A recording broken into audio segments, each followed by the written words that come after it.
Hi guys, and welcome to the Glitter Review. Welcome. I'm your host, Indy. And I'm Pure Heaven. And we will be giving you commentary and reviews on different movies. Hulu, we'll be doing stuff from Hulu, we'll be doing stuff from Netflix, we'll be doing stuff from HBO Max. And anything that, you guys will want us to do a review on, we'll be more than happy to review it for you. All of them. Yes. So, follow us and subscribe to us and just watch us. And welcome to the show. Stay tuned. Okay, so the first show we're going to review is, you guessed it, The Midnight Club. Okay, it was a great show on Netflix. Have you seen it? Yes, I have. To give you guys a little facts on The Midnight Club, Mike Flanagan, who directed Midnight Mass, is the director of this particular series. Midnight Mass was good too. It was really good. He has like a whole like creepy thing with him in his series. So once I seen that he was actually directing it, it made me really interested in actually watching it. So I knew I was going to be in for a treat. Okay, so at the very beginning, the show takes place with one of the main characters. Her name was Alonka, right? And so she is like so excited to go away to college, right? She has everything together, she's with her dad. But then she finds out that she's diagnosed with thyroid cancer. I actually had thyroid cancer, believe it or not. Thank God I didn't die, but you can. It's very rare, but it just kind of shattered her dreams, right? You think? Yeah, and the thing was that what was so traumatizing about it was she was at a party. So, and then she started coughing up blood, and I think she passed out, right? Did she pass out? Yes, thank God that never happened to me, but Yeah, so that was kind of like, that started the whole series off with like, set the stage. Yeah, like what's going to happen?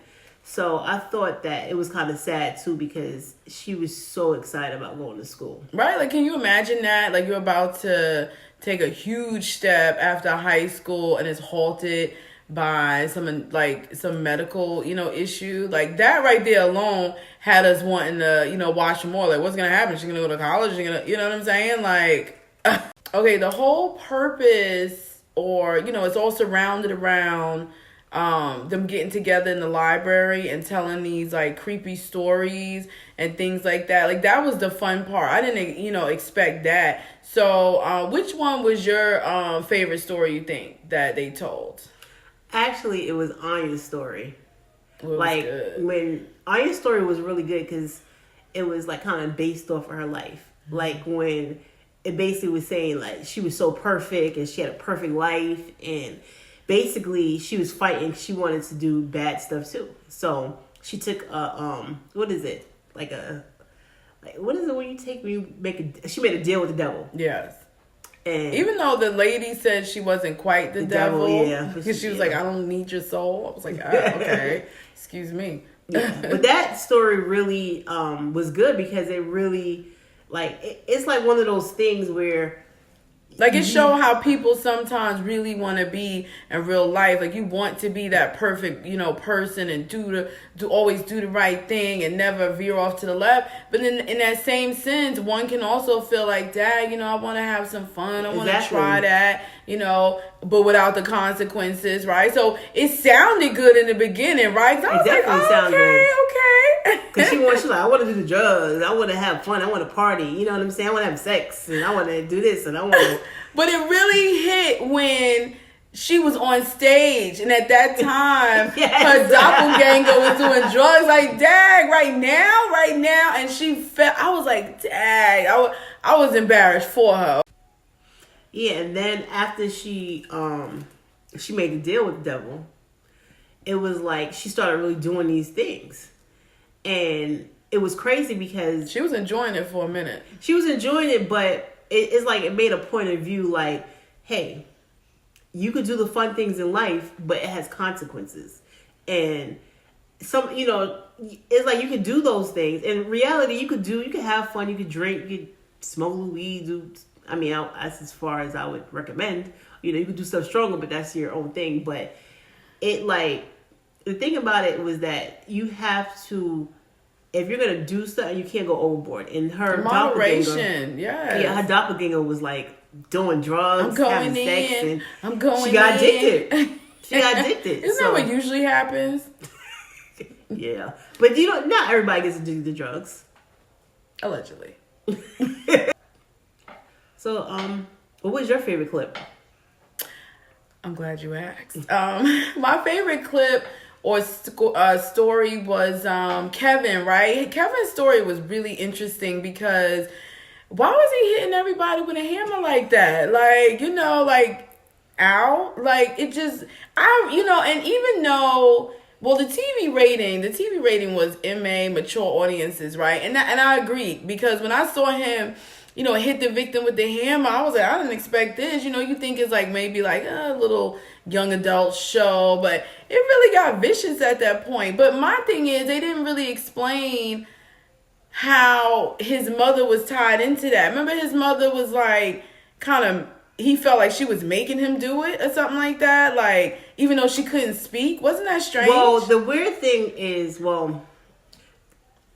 since it's, it's a spoiler anyway, but it was like he was knocking him down. Yeah, but it was like literally. The thing is that like every generation, the spirit of his grandfather or something, it was like a spirit that would go into their bodies, and it would like take control of them and make them do evil things. Was it for every story or just for him? It was for every generation. In his story or all the members? No, in his story. Oh, okay. Yeah, his story. And now, okay, That's why you need two people who don't watch the show, because sometimes I forget what actually happened. It was cool because every time he would tell the story, he'd be like, okay, just wait. He would never end it. He wouldn't finish it. He would never end it. He said, you got to stay alive to hear the rest. And I thought that was cool because it spanned it out through different episodes.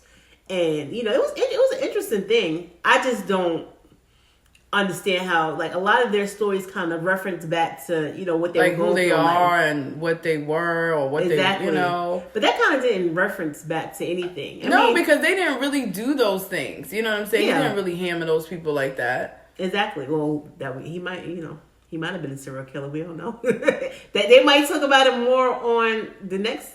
I think they have a next season. No, well, it's not really confirmed yet. They don't know if they're gonna have a season 2 yet. I bet they will. They better shoot.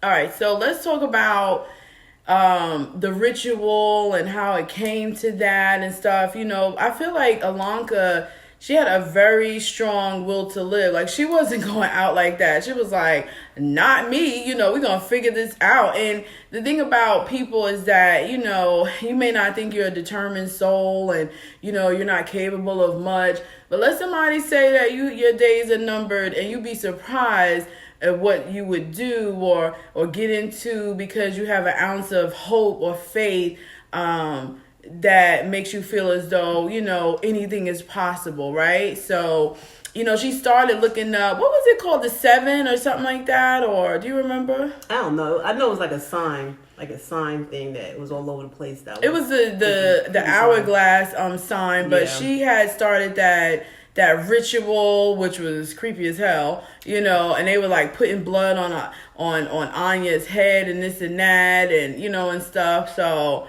but it really goes back to the lady. What was her name? Dr. Georgina? No, not Dr. Georgina. The lady. Okay. Oh, the natural healer. Yeah. Lady that she was meeting up with every so often. Yeah. It really goes back to it's a whole story behind that, which she basically, like this was like in the 60s. She basically was sick too, and she got cured. She actually did like kind of like a story about the whole thing. She kind of like twisted it a little bit around, not telling the whole truth, but basically that was the main reason why she came to the school, because of that lady. What, you don't remember her name? No. I don't. The cool thing and my favorite episode is with Anya, and when we thought the ritual actually worked. Like, I was so confused, and the director did a great job in that, because you know, she was like living her life, looking in the ballet studio. Like, we all had hope too. Like, oh my God, she was in the recovery group, you know. But what really touched my heart is when, you know, they were reading the story from not reading, I keep saying reading, but telling their story from the hallway. And, you know, have you ever fallen asleep in front of the TV and a show was on and you mysteriously was dreaming about the show? So that reminded me of just that. You know, I was hopeful for her, but when she woke up and it wasn't real and she passed, like, I cried, like, real tears, like a 7-year-old. Yeah, because it was so believable when she was like in that meeting, that little group and survivor group, and she was basically saying how everybody died. I think that made me really think that she really survived. But it was strange too, because how can they fast forward to her talking about everyone died? And I started feeling a little off about it because we didn't see them die. I was like, what? Like, that didn't seem right. The thing is that in some movies, you know, people that watch are really into movies, they'll have scenes where they may go like fast forward to the future, and then the person will go back, and then they'll start telling how everybody died or how everything led up to that action. I just had so many emotions. I didn't know what was going on. You know, I was just like, is she living? Is she not? No, but when she ran into a mesh and gave him a hug, and he was like, wait a minute, my name is, and the Suki came out, and Dr. Georgina, I was like, hold up. And then they started showing parts of like the story, characters of the story. I heard the Biggie voice. It was all a dream.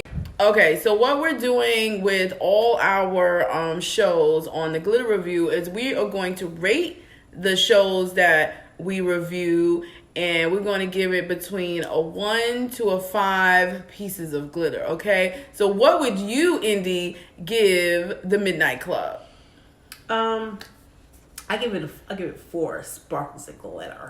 And why? Tell us why you give it 4 pieces of glitter. The reason why I give it 4 sparkles of glitter is because I thought Mike Flanagan did a good job on the movie. He did. He really did a good movie. He did a great job. He made me cry. I didn't think it was scary enough. You know, like, I'm really into like horror. Okay. So I just felt like it was incomplete. They didn't really show enough. Like, they didn't lead up to more of, like, they were showing like the scary man, the scary woman. Right, but we wanted to know why. Yeah, like, I have questions. Like, why are people popping out from the corners? Yeah, they didn't really go. Why is the hallway looking like it's from 1920? I mean, exactly. And that wasn't even really that scary. No. I mean, it was interesting. It had a little spark to it, but it really wasn't like horror. And Mike Flanagan, like he did in Midnight Mass. Midnight Mass was really good, you know. So both of them were good. They were. I'm not gonna take away from this one. They were. I just felt like it wasn't scary enough. It wasn't scary enough. It was deep, but it wasn't scary enough. It was a good movie. The actors were great. I loved everybody. All of them did a good job. It wasn't just this person was a good actor. That all of them were a good job. All of the young people in this movie. I agree, though. Was good. I would give it 4 sparkles of glitter too. 4 mainly because, you know, there were a lot of parts that were intense for me, and it actually made me cry. Like, if you can watch a show and make you cry, then it has to be good. But I would say yes, that element of it wasn't that scary, even though there was a one where Anya was sitting on the bed, and I think, was it the scary man or whatever, the witch was behind her. I'm not gonna lie, I did jump, but I'm scary. I love horror, right? But that really made me jump. I mean, it was a couple little sprinkles in there. Yeah, but they didn't say why. Like, why are you lurking in the house? Why? Maybe in season 2, y'all, they're gonna go into it. Okay, maybe. Okay, I hope everyone enjoyed the glitter review. You know, like, subscribe, you know, and stay tuned for more reviews that, you know, we are going to bring to you. You know, also leave comments below. Let us know what else you want us to review. I'm open to it. I'm open to it too. And if you like it, subscribe. Look forward to us, you know, giving you more content on different movies and different series, and we look forward to seeing you again. Yes, we are going to give you our point of view every time. So it has been a pleasure. I'm Pure Heaven. And I'm Indy. And next time on the Glitter Review.